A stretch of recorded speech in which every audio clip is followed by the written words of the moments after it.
My mother told my son his gift was cheap junk and threw it in the dumpster. My son's handmade contribution wasn't just discarded, it was deliberately destroyed with a cruel label attached. We walked out immediately. 2 weeks later, flashing sirens illuminated my driveway as officers escorted my parents off my property. My 8-year-old, Edmund, spent 2 weekends sanding and painting a custom wooden birdhouse for his grandfather's retirement gala at the Oak Creek Country Club in Austin. He stenciled, "Happy Retirement" in blue paint. "Do you think Grandpa will put this in his garden?" he asked, buzzing with nervous energy. I smiled, swallowing the bitter truth I already suspected. The hall was dripping in pretentious luxury. Champagne flutes clinked, and every floral arrangement was meticulously staged. The other grandchildren ran around the dance floor, showing off the expensive watches and golf clubs their parents had bought on their behalf. Edmund sat perfectly still at our assigned table, his wrapped box resting on his knees, waiting for his moment. "Can I bring my gift up now?" he asked my mother as she passed by. She looked down at him as if he were a stain on the carpet. "Not right now. The photographer is busy," she snapped. No affection, no acknowledgement. I noticed how the older relatives huddled closely when my nieces spoke, but actively turned their shoulders whenever Edmund approached them a favor. He was a ghost in his own family. After the speeches, my father began opening the mountain of presents on the main stage. Edmund waited near the edge of the stairs, clutching his box. Finally, he handed it up. My father took it, gave a tight, fake smile, and set it behind the podium without opening it. An hour later, Edmund went looking for the bathroom and wandered near the service hallway. I followed a minute later. I found my son standing frozen by the industrial trash bins near the kitchen doors. His beautiful handmade birdhouse was lying at the bottom of a garbage can, splintered into 3 pieces. Taped to the crushed wood was a catering sticky note in my mother's handwriting. "Cheap junk, dump it before pictures." My chest tightened so hard I couldn't breathe. I looked down at Edmund. His shoulders were shaking. "Mom," he whispered, his voice fracturing. I didn't cause a scene. I simply picked up his coat, took his hand, and whispered, "We are going home." We bypassed the ballroom and walked straight out the lobby doors. Nobody chased us. Nobody asked where we were going. During the silent drive down I-35, Edmund stared out the window and asked the question that broke my heart. "Is it because I'm not smart like Cousin Reginald?" I pulled into a gas station parking lot, put the car in park, and looked him dead in the eye. "No, you are brilliant."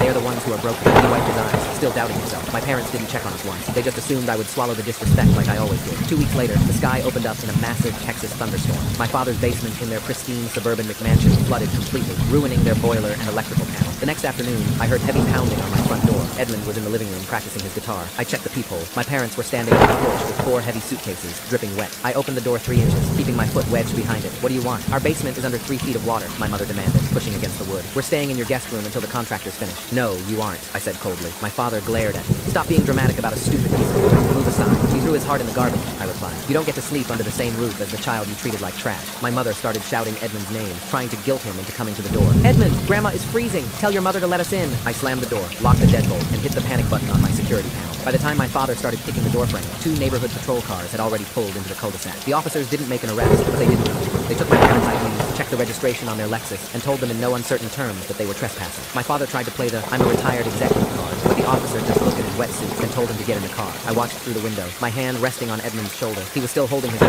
There was nothing to fight. "Are they gone?" he asked. "They're gone," I said. But I knew it wasn't that simple. Not with my mother. The next morning, the fallout began. It wasn't a phone call. My mother knew I wouldn't pick up. Instead, it was an email CCing my 2 brothers and my sister, Sarah. The subject line was "Family crisis and disrespectful behavior." In the email, she painted a picture of a daughter who had left her elderly, shivering parents out in a storm. She didn't mention the birdhouse. She didn't mention the note. She mentioned that they were homeless due to the flood and that I was vengeful over a misunderstanding. Within 20 minutes, Sarah called me. I let it go to voicemail. "Hey, it's me." Her voice sounded tired through the speaker. "Look, Mom and Dad are at my place now. It's a mess here. I've got the kids and now they're in the guest room complaining about the noise. Can you just call Mom? Apologize for the police thing so she stops vibrating with rage. It's making everyone miserable." I sat at my kitchen table, looking at the splintered wood pieces I'd rescued from the dumpster that night. I'd kept them in a Ziploc bag in the garage. I didn't reply to Sarah. I didn't reply to the email. I thought that would be the end of it for a few days, but then I got a notification from my bank. It was a low balance alert for Edmund's college savings account. My stomach dropped. I opened the app. The balance, which should have been sitting at $42,000, was down to $1,500. My father's name was still on that account as a secondary custodian. He'd set it up when Edmund was born, and I'd never bothered to remove him because I never thought he'd be loved enough to touch it. It was money I deposited, money my late grandmother had left for the kids, and a small seed amount my father had put in 8 years ago. He hadn't just moved it. He transferred it to his personal brokerage account. I called him. He picked up on the first ring. "So, you checked your mail," he said. His voice was calm,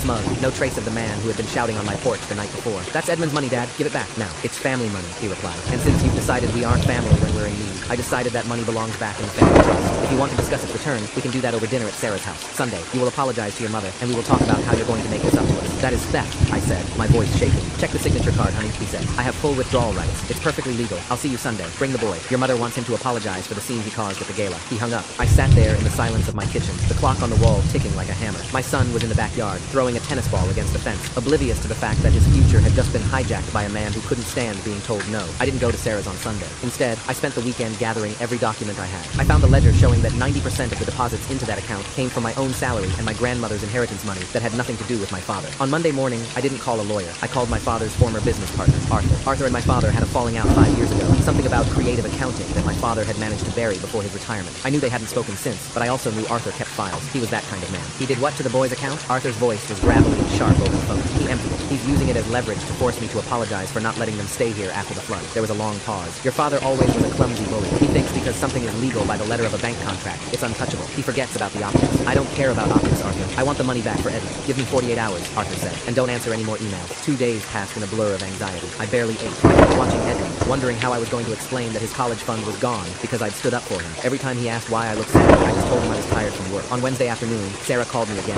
This time, she wasn't tired. She sounded panicked. What did you do? She hissed. I haven't done anything, Sarah. Dad just got a call from the board at the country club. Someone sent them a copy of a gift disposal memo and a formal complaint regarding conduct at the gala. They're reviewing his membership, and that's not the half of it. There's some auditor asking questions about the consulting fees he took from the firm right before he left. He's losing his mind, screaming at Mom, and Mom is blaming me. He stole $40,000 from his grandson, I said, my voice cold and flat. Tell him the auditor doesn't go away until the money is back in the account, with interest. And tell him if Mom calls Edmund again, I'm filing a restraining order. You're blowing up the whole family over a birdhouse? Sarah asked, her voice rising. No, I said. I'm protecting my son from the people who think he's cheap junk. If you want to stay on their side, that's your choice. But don't call me again unless it's to tell me the transfer is complete. I hung up before she could respond. My heart was racing. I had no idea if Arthur really had that much sway, or if my father's ego would let him cave. An hour later, a text came through from an unknown number. It was a photo. It was a picture of the birdhouse, but it wasn't in pieces. It had been meticulously glued back together. It was sitting on a mahogany desk, Arthur's desk. The text read, "Fix the house. Now let's fix the bank account." But even as I felt a momentary surge of hope, a new email popped up. This one wasn't from my mother or father. It was from a law firm in downtown Austin. R.E. Custody and Visitation Inquiry. My father's name versus my name. My breath hitched. They weren't going for the money anymore. They were going for Edmund. The email was a formal request for a wellness check and a notification that my parents were seeking court-ordered grandparent visitation rights, citing my unstable emotional state and alienation of affection. They were claiming that my refusal to house them during a natural disaster was evidence that I was unfit to provide a stable environment. They knew I didn't have the money for a prolonged legal battle, especially not after they'd cleared out the savings account I would have used to pay for it. I walked into the living room. Edmund was sitting on the floor, sorting through his baseball cards. He looked up and smiled at me, that bright, innocent smile that my mother had tried to crush. "Hey, Mom," he said. "Grandpa left his hat in our car at the gala. Should we mail it back to him? He might need it for the sun." I looked at him, and for the first time in years, I felt a cold, hard clarity. This wasn't just about a birdhouse or a bank account anymore. This was a war of exhaustion. They wanted me to break so they could have control again. "Keep the hat for now, honey," I said, my voice steady. "I think Grandpa is going to be very busy for a while." I went to my office and pulled out the old shoebox in the back of my closet. It contained the letters my mother had sent me when I was in college. The ones where she told me I was a disappointment. The ones where she detailed exactly how much she hated my middle-class husband. I had saved every single one of them. If they wanted to talk about an unstable emotional environment, I was more than happy to show the court exactly who had created it. I picked up the phone and dialed Arthur back. "They're suing for visitation," I told him. There was a long silence on the other end. "They really don't know when to stop, do they?" "No," I said. "They don't. I have a friend," Arthur said. "She specializes in family law, not the nice kind, the kind that digs up bones. I'll send her over tonight, and don't worry about the retainer. Consider it a late retirement gift for your father." That night, as I sat on the porch watching the lightning from a second storm flicker on the horizon, a black SUV pulled into my driveway. A woman in a sharp gray suit stepped out, carrying a briefcase that looked like it weighed more than she did. "I'm Diane," she said, not shaking my hand, but nodding toward the door. "Let's go inside. We have about 6 hours of work to do if we're going to file the countersuit by morning." "Countersuit for what?" I asked. "Conversion of funds, defamation, and a very specific type of elder abuse. Though in this case, we're going to frame it as a targeted psychological campaign against a minor. Your father wants a war? We're going to give him a scorched earth campaign." As we sat at the kitchen table, the documents piled up. But halfway through the night, my phone buzzed. It was a private number. I answered. "Is the lawyer there yet?" It was my mother's voice. She sounded different, not angry, shaky. "How do you know about the lawyer?" "Sarah told me you were talking to Arthur. Listen to me. You need to stop this. Your father, he's not well. The stress of the flood, the gala. He didn't mean to take the money. It was a mistake." "A $40,000 mistake?" I asked. "And the lawsuit? He'll drop it. Just tell Arthur to stop, please. There are things your father doesn't want coming out regarding the firm. Please, we're your parents." "You were his grandparents," I said. "Past tense. We can fix this," she pleaded. "I'll bring the money back myself, cash, tomorrow morning." I looked over at Diane, who was reading through one of my mother's old letters with a look of pure, professional disgust. "The money is just the beginning, Mom," I said. "I want the birdhouse back, the original one, and I want it in front of the whole family." "It's broken," she wailed. "You saw it. It's in pieces." "Then I guess you better start gluing," I said, and I hung up. The next morning, I woke up to a notification. The $40,500 had been returned to Edmund's account, plus an extra $5,000. A gift, the transaction note said. But 3 hours later, a courier arrived at my door. He handed me a large, awkwardly shaped box. I opened it in the kitchen. Inside was a birdhouse. It wasn't the one Arthur had. It was a new one. Expensive. Store-bought. Cedar wood with copper trim. Tucked inside the hole was a note. A better version. "Let's forget the past. Love, Mom, and Dad." They still didn't get it. They thought things could be replaced. They thought a better version made up for the destruction of the effort. I took the expensive cedar birdhouse and walked it straight to my own trash can in the garage. I didn't break it. I didn't write a nasty note. I just set it on top of the coffee grounds and the eggshells. Then, I went to my car and drove to Arthur's office. He was waiting for me with the original birdhouse, the one he'd fixed. The seams were visible where the wood had been glued, and the happy retirement stencil was slightly smudged from the trash bin, but it was whole. "What now?" Arthur asked. "Now," now, I said. We go to the club. It was a Thursday afternoon. The Oak Creek Country Club was quiet, mostly filled with the lunch crowd and the golfers coming in for a drink. I knew my father would be there. He went every Thursday at 1 p.m. like clockwork, to sit in the founder's room and complain about the meetings. I walked in with the birdhouse under my arm. The hostess tried to stop me, but I ignored her. I knew exactly where the founder's room was. I pushed open the heavy oak doors. My father was sitting in a leather armchair, a scotch in his hand, talking to two other men in polo shirts. The room went dead silent. What are you doing here? My father hissed, standing up. I didn't scream.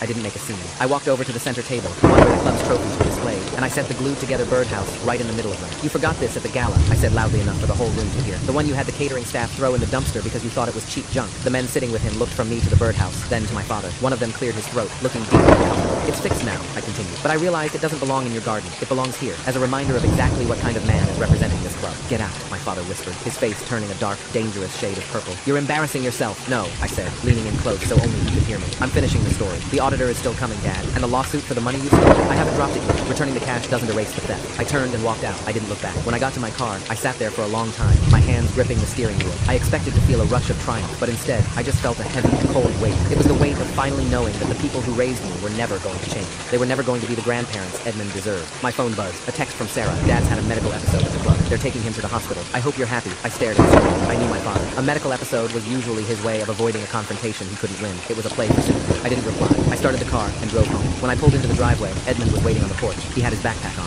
Mom, Aunt Sarah called. She said Grandpa is sick. Are we going to see him? I looked at my son. His face was full of genuine concern. Even after everything, he still had a heart that worked. No, honey, I said, getting out of the car. We aren't. Is he going to be okay? He'll be fine, I said. He's just dealing with the consequences of his own choices. I spent the evening sitting on the floor with Edmund, helping him with his math homework. We didn't talk about the gala. We didn't talk about the birdhouse. We talked about his upcoming baseball game and the song he was learning on the guitar. At 9 p.m., there was a knock at the door. Not a pound. A soft, hesitant knock. I looked through the peephole. It was my brother, Michael. He was the one who usually stayed out of the family drama, living 3 hours away and only showing up for holidays. I opened the door. He's not sick, is he? I asked. Michael sighed and leaned against the doorframe. High blood pressure spike. He's fine. They're keeping him overnight for observation, mostly to keep him from yelling at the nurses. Why are you here, Mike? Sarah called me. She was hysterical. She said you're trying to ruin them. He looked past me into the house. Can I come in? It's cold out here. I stepped aside. Michael sat at the kitchen table, the same place where the lawyer had sat just 24 hours before. I saw the email, Michael said. The one Mom sent about the cheap junk. I was there, Jen. I saw them do it. I froze. You saw them throw it away? I saw Mom give it to the waiter. I didn't know what was in the box at the time. I thought it was just leftovers or something. When I realized what it was later, after the guys left, I didn't say anything. I didn't want to cause a rift. A rift? I felt a surge of anger. The rift was already there, Mike. They treated my son like trash. I know, he said quietly. And I'm sorry. I should have stood up. But Dad, he has this way of making you feel like if you don't go along with him, you're crazy. He stole the college money, Mike. Michael's head snapped up. He did what? He emptied Edmund's account to try and blackmail me into letting them stay here after the flood. Michael stared at me, his mouth slightly open. He told us you were holding the money hostage, that you had moved it to a private account and were refusing to give it back unless they paid you rent for the guest room. I felt a cold shiver run down my spine. The lies were deeper than I thought. He wasn't just defending himself. He was actively poisoning my siblings against me with a completely inverted version of the truth. I have the bank statements, Mike. I have the transfer logs from his brokerage account. I pulled the papers from the folder on the counter and slid them across the table. Michael read them in silence. His face went pale. He lied to us, Michael whispered. He made us all think you were the monster. He's been doing that our whole lives, I said. I'm just the only one who stopped caring if he liked me. Michael sat there for a long time, staring at the numbers on the page. Finally, he looked up. Sarah doesn't know. Neither does David. They really think you've lost your mind. Then show them, I said. Take the papers. I don't care anymore. But tell them this. If any of them try to contact Edmund without going through me, they're going on the list too. Michael took the papers and stood up. I'll talk to them. But Jen, Mom is already planning the next move. She's talking about family intervention. She's trying to get the pastor involved. I laughed. It was a sharp, bitter sound. Let her. I'd love to explain to Pastor Miller why a grandmother thinks destroying a child's gift is a Christian value. After Michael left, the house felt too quiet. I went upstairs to check on Edmund. He was fast asleep, his chest rising and falling in a slow, steady rhythm. I sat on the edge of his bed and looked at him. He was so small, and the world, my world, was trying so hard to be so big and ugly around him. I went back downstairs and saw a manila envelope that Michael had left on the table. It wasn't a bank statement. It was something else. I opened it. Inside was a series of photos. They were old, from when I was a kid. There was one of me, about Edmund's age, holding a trophy I'd won at a science fair. My father was standing next to me, but he wasn't looking at me. He was looking at his watch. And then I saw, in the background of the photo, in the garage of our old house, was a workbench. On the workbench was a birdhouse, half finished, splintered. I remembered then, a memory I had buried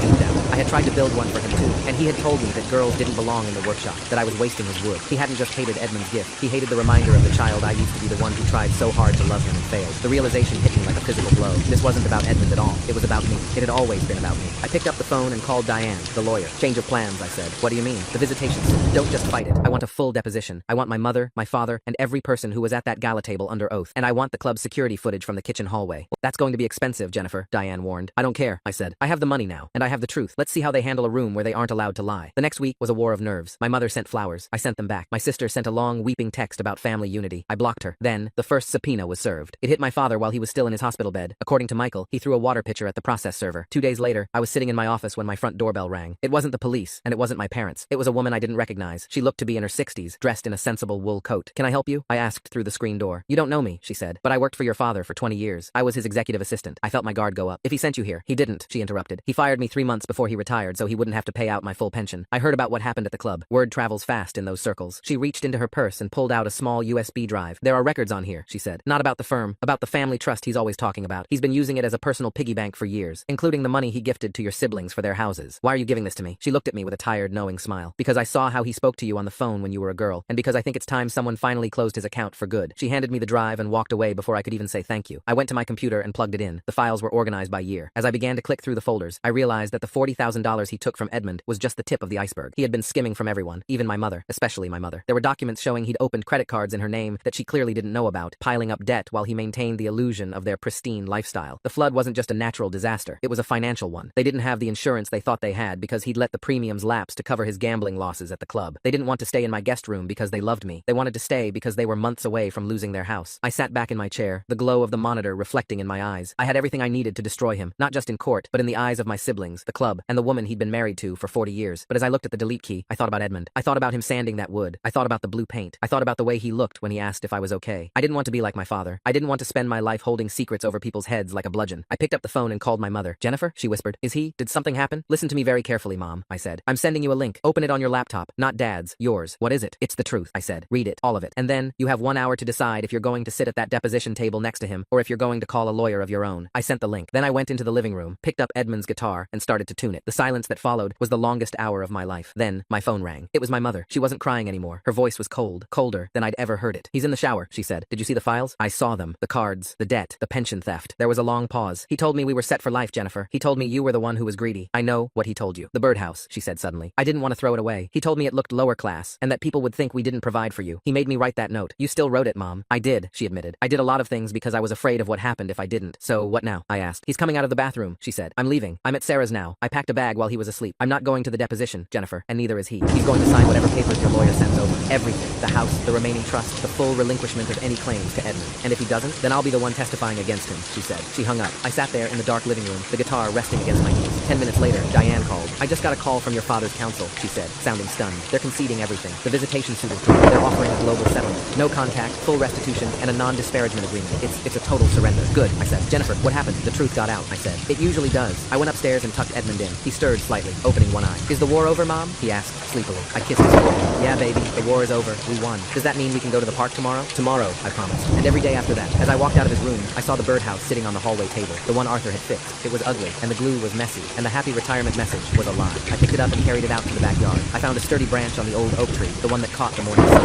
I hung it up. It wasn't perfect. It was scarred and broken, and put back together with visible seams. But as I stood there in the quiet night air, I realized it was exactly where it belonged. It wasn't for my father. It was for us. I thought that would be the end of it. A neat, quiet conclusion to the ugliest chapter of my life. But paper victories and verbal surrenders don't magically erase 40 years of toxic family dynamics overnight. 3 days later, the illusion of peace shattered with a frantic, heavy pounding on my front door. It wasn't my father this time. It was my sister, Sarah. She looked awful. Her usually immaculate blowout was pulled into a messy, greasy knot, and she was wearing loose sweatpants and a stained college hoodie, something I hadn't seen her do since we were teenagers. "I need you to talk to her," Sarah said, pushing past me into the entryway before I even invited her in. She smelled like stale coffee and sour anxiety. "Talk to who? Mom?" "Yes, Mom. She's been sitting on my beige sofa for 3 days, staring at the wall, drinking my expensive wine, and crying about how she's going to have to get a job greeting people at Walmart. I can't take it anymore, Jen. You broke them, and now I'm the one picking up the pieces." I closed the front door and crossed my arms. "I didn't break them, Sarah. Dad's gambling and 20 years of theft broke them. I just turned on the lights." "Well, turn them back off," Sarah yelled, her voice cracking as it echoed in the hallway. "Do you have any idea what's happening? Dad's accounts are frozen. All of them. Not just the family trust. His personal checking, the joint accounts, the retirement portfolios, everything." I stared at her. "Frozen by who?" "By the feds. And the firm's auditors?" She paced across my living room rug, dragging her hands down her face. "The club didn't just kick him out. They filed a formal police report for embezzlement regarding those consulting fees. And Arthur didn't just fix your little birdhouse. He handed over a decade's worth of Dad's cooked books to the IRS. Dad called me from a prepaid cell phone this morning. asking to borrow $20,000 for a criminal defense retainer. I felt a cold knot form in my stomach. The settlement my father's lawyers had offered, the full restitution. The surrender, it hadn't been a moment of clarity. It had been a desperate scramble to get me to sign a non-disparagement agreement and drop my countersuit before the real authorities put handcuffs on him. And what did you say to him? I asked quietly. I told him I don't have it. Sarah started to sob, loud, ugly gasps that shook her shoulders. Because guess what?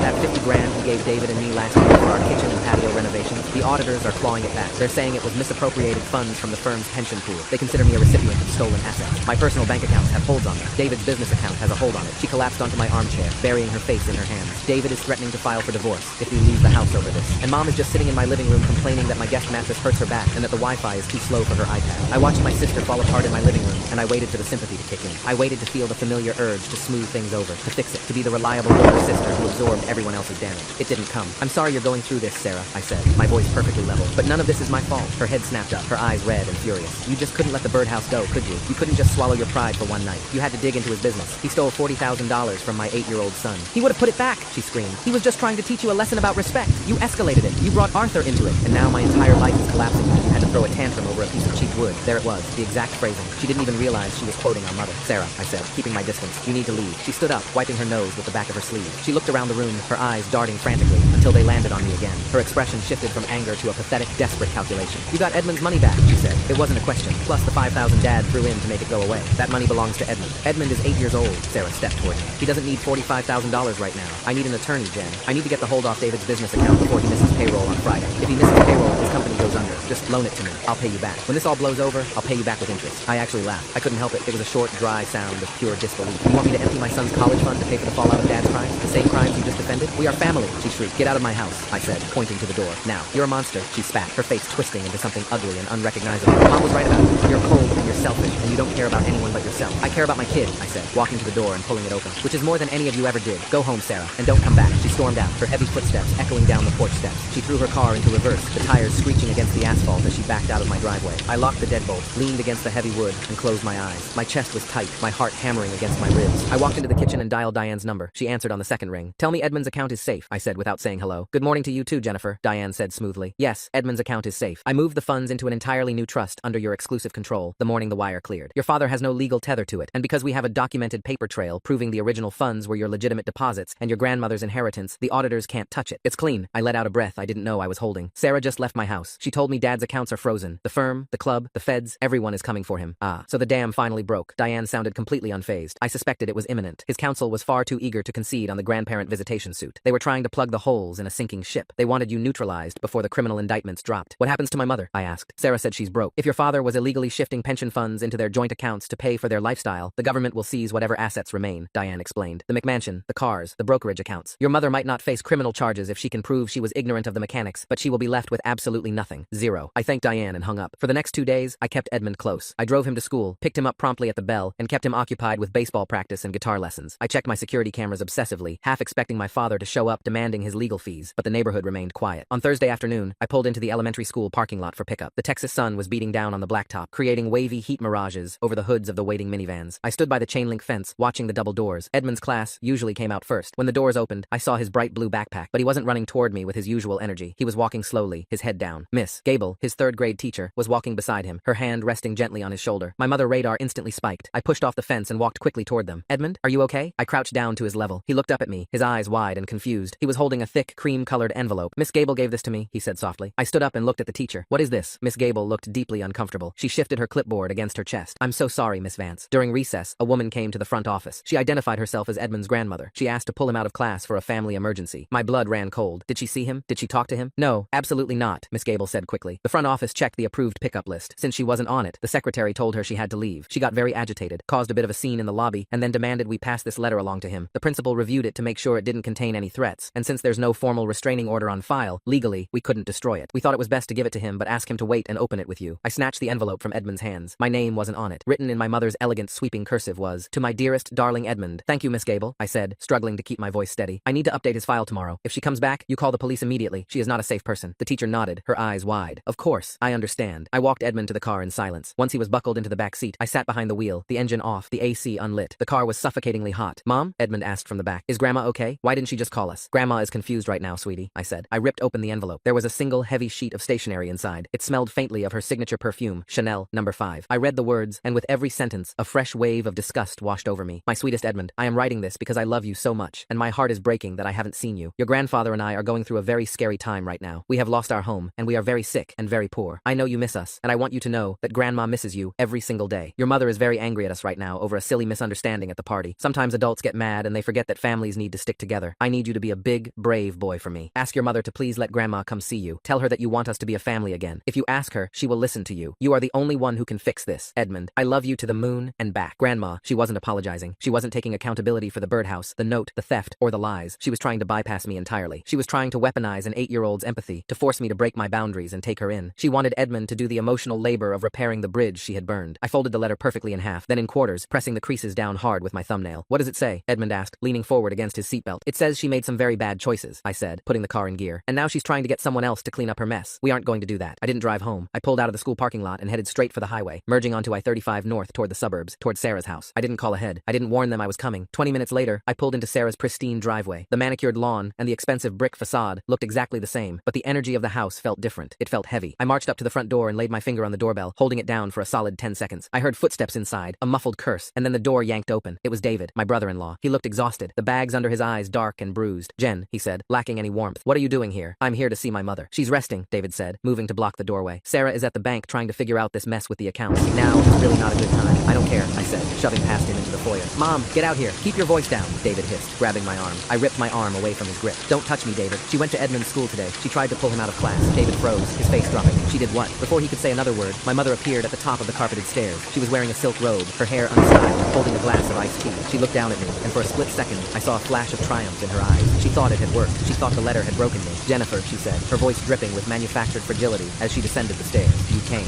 I walked to the bottom of the staircase, closing the distance between us. I pulled the folded cream-colored letter out of my back pocket and held it up. If you ever go near his school again, I said, my voice low, sharp, and deadly calm, I will have you arrested for trespassing and attempted kidnapping. I will file the restraining order so fast it will make your head spin. Her fragile facade instantly hardened. She straightened her posture, gripping the wooden banister. He is my grandson. I have a right to communicate with him. I am destitute, Jennifer. Your father has ruined me, and my own daughter won't even open her doors to me. You ruined yourself, I shot back. You stood by while he stole from your grandchildren. You wrote a note calling my son's heart cheap junk. And now, instead of apologizing, you try to use an 8-year-old as a pawn to guilt-trip me into letting you move into my house. I have nowhere else to go, she screamed, the sound echoing off the high ceilings of Sarah's foyer. Sarah and David are fighting constantly. They're blaming me for the money Dad gave me. The bank is taking my house on Tuesday. I am 70 years old, Jennifer. You cannot do this to me. I'm not doing anything to you, I said. I am simply leaving you to the consequences of the life you built. It's just a birdhouse, she cried, tears finally spilling over her mascara. Why are you doing this over a stupid piece of wood? I stared at her. She really, truly didn't get it, and she never would. It was never about the wood, I said. It was about the fact that you threw him away, and now I'm throwing you away. I turned on my heel and walked out the front door. I didn't slam it. I just pulled it shut behind me until I heard the heavy brass latch click into place, sealing them inside with their own mess. As I walked down the driveway to my car, my hands were shaking so badly I dropped my keys twice. I wasn't shaking from fear. I was shaking from the sheer, overwhelming exhaustion of it all. It felt like I had just amputated an infected limb without anesthesia. When I got home, Edmund was in the backyard throwing a tennis ball against the fence, his glove making a rhythmic times whack, whack, whack time sound. I stood in the kitchen watching him through the window for a long time, drinking a glass of tap water until the shaking stopped. I thought the worst of the fallout was contained to my sister's house, but I underestimated the sheer spite of a man cornered by his own consequences. 2 days later, on a Tuesday morning, I was sitting at my kitchen table reviewing a quarterly marketing report for work when the mail carrier dropped a certified envelope through the slot. It was from a law firm I didn't recognize, not the expensive downtown firm my father usually used, but a strip mall attorney over in Pflugerville known for taking bottom-of-the-barrel civil disputes. I sliced it open. It was a notice of lis pendens, a formal legal document indicating that a lawsuit was pending that affected the title to my property. My house. I read the attached complaint 3 times, my vision blurring. My father was suing me for unjust enrichment. His new lawyer had drafted a fictionalized narrative claiming that the $30,000 inheritance from my grandmother, which I had used as the down payment on my house 10 years ago, had actually been an interest-free loan from the family trust that my father managed. He was claiming that because he had facilitated the transfer from the trust account to my bank account a decade ago, the trust which he was now desperately trying to liquidate to pay his criminal defense lawyers, owned a percentage of my home's equity. It was an absolute lie. My grandmother had left that money to me directly, but because I was only 20 at the time, it had been temporarily parked in the family trust until I bought the house. I called Diane immediately. I got her voicemail and left a breathless, panicked message. She called me back 20 minutes later. I saw the filing hit the county clerk's registry this morning, she said, her tone infuriatingly calm. I was just drafting an email to you. Can he do this? I asked, pacing the length of my living room. Can he actually take my house to pay for his lawyers? No, Diane said. It's a frivolous claim. He has no promissory note, no loan agreement, and the statute of limitations on oral contracts in Texas expired 6 years ago anyway. It's a desperation tactic, so we just get it dismissed? Eventually, yes,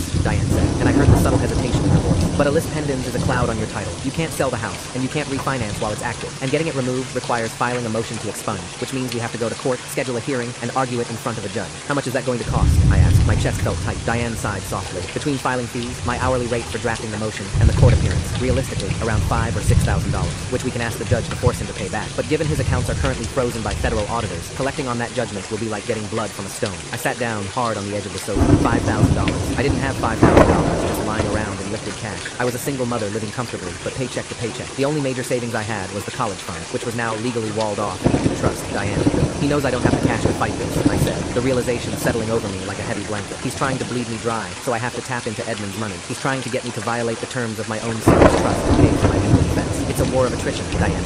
He's hoping you'll call and offer a settlement just to make the lien go away. 10 grand to him, and he drops the suit. That's how these strip mall lawyers operate. I'm not giving him a dime. Then I need a retainer top-up by Friday to file the motion to expunge, Diane said gently but firmly. I'm sorry, Jennifer. I know it's unfair, but this is the reality of the legal system. Anyone can sue anyone for anything if they can afford the filing fee. I hung up the phone and pressed the heels of my hands into my eyes until I saw stars. He was drowning, and he was trying to pull me under with him. That night, after Edmund went to sleep, I sat at the kitchen table with a calculator and my bank statements. I canceled our summer trip to Galveston. I paused my $401k contributions. I moved the $1,200 I had saved for a new HVAC unit into my checking account. I was still $2,000 short. I looked over at Edmund's guitar resting in the corner of the living room. Then I looked at my own hand. The next morning, I took an extended lunch break. I drove to a jewelry exchange in a strip mall off Lamar Boulevard. I walked in, took off my engagement ring and my wedding band, the ones I had kept in a jewelry box since my divorce 5 years ago, saving them to give to Edmund one day, and laid them on the velvet mat. The man behind the counter examined them with a loupe, typed something into his computer, and offered me $2,400. It was less than a third of what they were worth. Fine, I said. I took the cash, walked to my bank, deposited it, and wired Diane the $5,000. The lien would be fought. My father would not get a single red cent from me, but the anger that burned in my chest was no longer a hot, fiery thing. It had turned into cold, dense iron. By the end of the week, the tension in the extended family had reached a breaking point. Michael called me on Friday evening. I almost didn't answer, but the persistent ringing wore me down. What is it, Mike? I asked, putting him on speakerphone while I chopped onions for dinner. David kicked Mom out, Michael said. He sounded exhausted. She and Sarah got into a screaming match over the IRS audit notices Sarah's been getting. David came home, packed Mom's suitcases, and put them on the front porch. He told her if she didn't leave, he was calling the police. I paused, the knife resting against the cutting board. Where is she? She's at a La Quinta Inn off the interstate. I paid for 3 nights using a prepaid debit card so Sarah wouldn't see it on my statements. Michael let out a heavy breath. Jen, I can't keep paying for a hotel. My wife will kill me. Mom needs an apartment, just a cheap 1-bedroom somewhere. Then she should get a job and sign a lease. She's 70 years old and hasn't worked since 1982. Michael's voice spiked with frustration. I found a place. It's a studio in a senior complex. Rent is $1,200 a month. If you, me, and Sarah split it, it's $400 each. You can afford $400 a month, Jen. I just had to sell my wedding rings to pay my lawyer to fight a fraudulent lien Dad put on my house, Mike. So no, I can't afford $400 a month. Silence stretched over the line. He sued you? Yes, he sued me. I swept the onions into a hot pan. They sizzled aggressively. And even if I had the money, I wouldn't give it to her. She made her choices. She stood by him while he stole. She covered for him. She can stay at the La Quinta. You're really going to let our mother become homeless? She isn't homeless. She has a husband. Where is he? He's staying at his lawyer's guest house, Michael said bitterly. And he's not taking her calls. Of course he wasn't. Now that she was a liability, he had discarded her just like he discarded the birdhouse. I'm not doing it, Mike. Don't ask me again. I hung up the phone. The weekend brought no relief, only a different kind of battlefield. It was Saturday morning, the opening day of the local Little League spring tournament. Edmund was the starting pitcher for his team. He was so nervous he could barely eat his cereal, tapping his cleats against the linoleum floor. You're going to do great, I told him, adjusting the brim of his cap. Just breathe, focus on the catcher's mitt, and ignore the crowd. The tournament was being held at a large regional park, which meant multiple divisions were playing at once. I set up my folding chair behind the chain link backstop, a thermos of coffee in my hand. By the second inning, Edmund had found his rhythm. He struck out 2 batters in a row, and I was cheering so loudly the ump looked over at me. For 20 minutes, I forgot about the lawyers, the liens, and the cheap motels. I was just a mom watching her kid shine. Then I heard a familiar, sharp voice behind me. He's dropping his elbow on the release. I turned my head. My brother David was standing about 10 feet away, leaning against the fence. His son, Reginald Edmund's cousin, the one my mother always praised as the smart one, was playing on the adjacent field. Sarah was standing next to David, wearing oversized sunglasses and a tense scowl. They hadn't noticed me yet. They were watching Edmund. I stayed in my chair, turning my face back to the field, my muscles tightening. I don't even know why we're watching this, Sarah muttered to David. Reginald is up to bat next. I just wanted to see if the kid actually had any talent, David said. Seems pretty mediocre. A hot spike of anger shot through my chest, but I bit the inside of my cheek. I wasn't going to cause a scene at a Little League game. Then, the inning ended. Edmund jogged off the mound, his face flushed and beaming,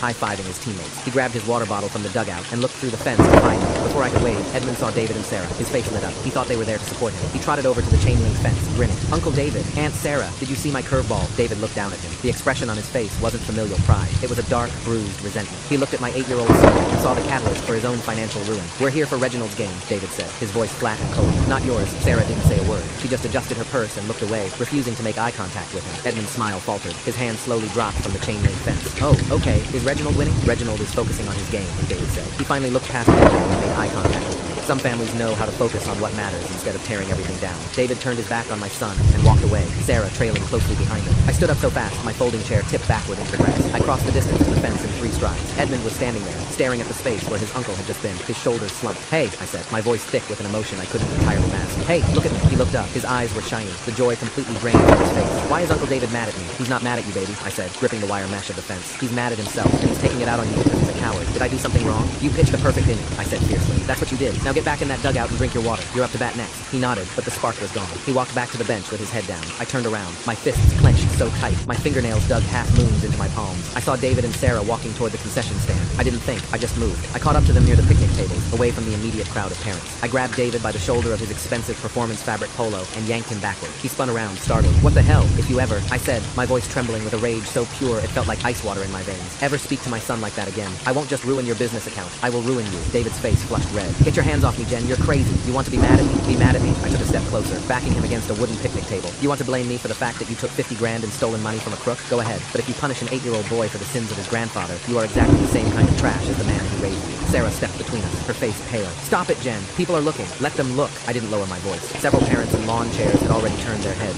You two are pathetic. You're so desperate to keep up appearances at the country club that you'll look the other way while Dad steals from his own grandchildren. But the second the bill comes due, you attack a kid through a fence. He ruined our lives, David hissed, his bravado cracking. The feds are auditing my payroll. I have employees who might not make rent this month because of the freeze. Then call the lawyer you're paying with Dad's stolen money and figure it out, I said. But stay away from my kid. I turned and walked back to the field. My heart was pounding a frantic rhythm against my ears. When the game ended, Edmund's team won. Though he was quiet the whole car ride home, I realized something fundamental had shifted. The collateral damage wasn't just financial anymore. The poison my parents had introduced into the family bloodstream was infecting everyone. David and Sarah were turning into them. That evening, I sat on my back porch with a cup of tea, watching the fireflies blink in the heavy Texas twilight. My phone buzzed on the patio table. It was an unknown number. I let it ring 3 times before I picked it up. Hello, Miss Vance? The voice was male, smooth, and professionally polite. My name is Thomas Reed. I'm an investigator with the Regional Office of the Department of Labor. My stomach tightened. How can I help you, Mr. Reed? I apologize for calling so late on a weekend, he said. I'm working in conjunction with the federal auditors reviewing the Oak Creek management accounts and the associated trust funds managed by your father. I've already provided my attorney with the documentation proving the funds in my son's trust are legitimate, I said quickly. We have the deposit records. This isn't about your son's trust, Miss Vance, the investigator interrupted gently. This is about the house you currently live in. I stopped breathing for a second. My house? Yes, ma'am. Your father's legal counsel recently filed a lis pendens on your property, claiming the trust holds an equity stake. It's a fraudulent claim, I said, my voice rising defensively. He's making it up to force a settlement. My attorney is filing a motion to expunge it next week. I understand that's your position, Mr. Reed said. However, because he has formally claimed on a legal document that trust assets are tied to your property, the property is now subject to the federal asset freeze until the origin of those funds can be definitively traced and verified by our forensic accountants. Verified? I have the bank statements from 10 years ago, and we will need to review them, he said calmly. But the queue for forensic review is currently about 8 to 10 months. Until then, you cannot sell, transfer, or encumber the property. Furthermore, if the review determines that any of the funds commingled in the trust at the time of your withdrawal were tainted, the government may place its own lien on your home to recover those assets. I stood up, knocking my chair back.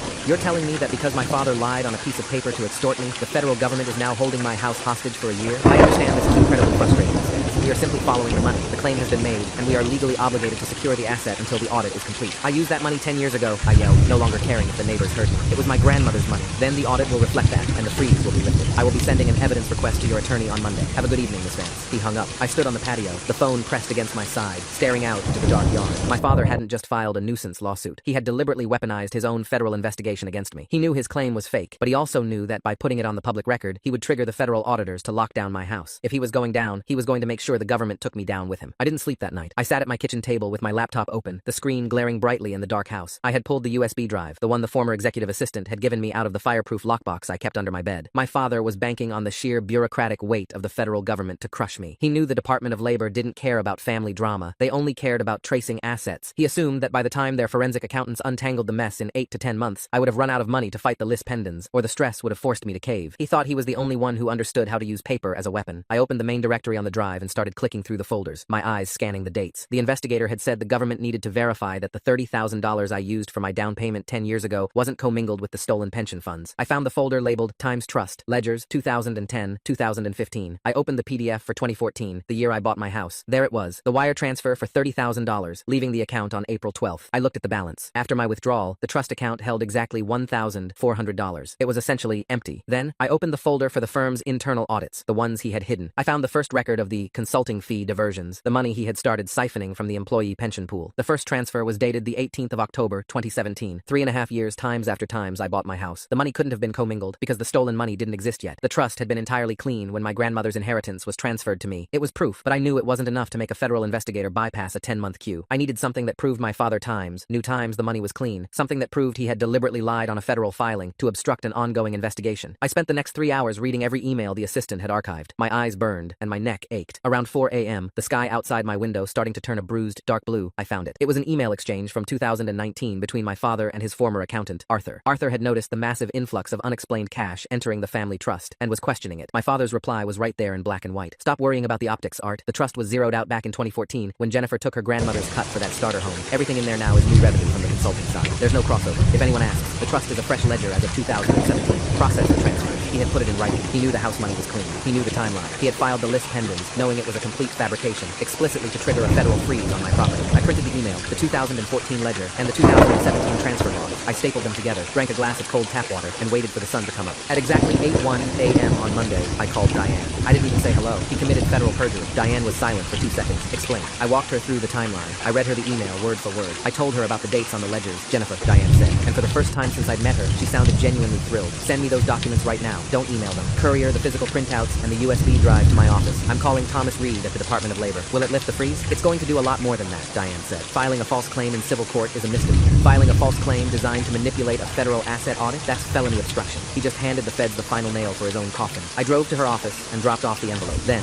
I went to work. I sat at my desk, answered emails, and went to meetings. I felt completely detached from my own body. The iron block of anger in my chest was gone, replaced by a strange, weightless clarity. On Thursday afternoon, I got a notification from the county clerk's automated system. Status update. Notice of list condensed. Expunged. Property title clear. 10 minutes later, Diane called. The Department of Labor reviewed the files, she said. Her voice was brisk, professional, and deeply satisfied. Not only did Reed immediately release the hold on your property, but he forwarded the 2019 email to the U.S. Attorney's Office. Your father's attorney, the strip mall guy, was served with a notice of sanctions for filing a fraudulent document. He dropped your father as a client an hour ago. So it's over, I said. My voice sounded hollow. For you, yes, the house is safe. Edmund's trust is safe. You are completely insulated from the blast radius. But for him, the blast just went off. I didn't ask for the details. I didn't need them. The news trickled in over the next few weeks through Michael, who was the only one I still occasionally allowed to text me. My father was indicted on 22 counts of wire fraud, embezzlement, and obstruction of justice. Because he had demonstrated a willingness to manipulate assets and tamper with the investigation through the list pendants, the judge considered him a flight risk and denied him bail. He was sitting in a federal holding facility in downtown Austin, waiting for a trial he couldn't afford to fight. My mother didn't get to stay at the La Quinta. When the Fed seized the joint accounts, the prepaid debit cards Michael had set up for her were flagged and frozen too. With no money and no husband to hide behind, she finally had to face the reality of the people she had alienated. Sarah and David had taken her. The IRS auditors had stripped David's business account to recover the $50,000 my father had gifted them. To avoid missing payroll and losing his company, David had to take out a high-interest commercial loan that effectively wiped out their profit margins for the next 5 years. They had put their pristine, manicured house on the market and were moving to a cramped rental in a school district Sarah used to openly mock. My mother ended up moving into the spare bedroom of my brother Michael's house. According to his last text, his wife had laid down strict ground rules. My mother had to do the cooking, the laundry, and watch their toddler during the day to earn her keep. The woman who had thrown away my son's handmade gift because it wasn't luxurious enough was now spending her golden years folding someone else's towels. I didn't reply to Michael's texts anymore. I archived the conversation and put my phone on silent. It was a Saturday morning in late May. The brutal Texas summer hadn't fully set in yet, and the air was still cool enough to leave the windows open. I was standing at the kitchen sink, washing strawberries. I could hear the rhythmic, clumsy sound of Edmund practicing chords on his guitar in the living room. He was trying to learn a new song, missing the transition between G and D, stopping and patiently trying again. He wasn't worried about the country club or cousin Reginald or whether he was smart enough. He was just an 8-year-old boy figuring out how to make music. I dried my hands on a dish towel and walked over to the back door. I looked out into the yard. The oak tree in the corner was in full bloom, its thick green leaves casting a wide, protective shadow over the grass. Hanging from the lowest, sturdiest branch was the birdhouse. It had weathered a few spring rainstorms since I put it up. The blue happy retirement stencil had faded a little more, and the wood had swelled slightly around the glued seams, making its scars even more obvious. It wasn't pristine, it wasn't perfect, but a few days ago, I had noticed a small cluster of dried grass and twigs poking out of the circular entrance hole. A family of finches had moved in. They didn't care about the messy glue or the splintered edges. They just knew it was safe, and it was built to hold them. I smiled, unlocked the back door, and stepped out into the morning sun, leaving the silence of the past exactly where it belonged behind me.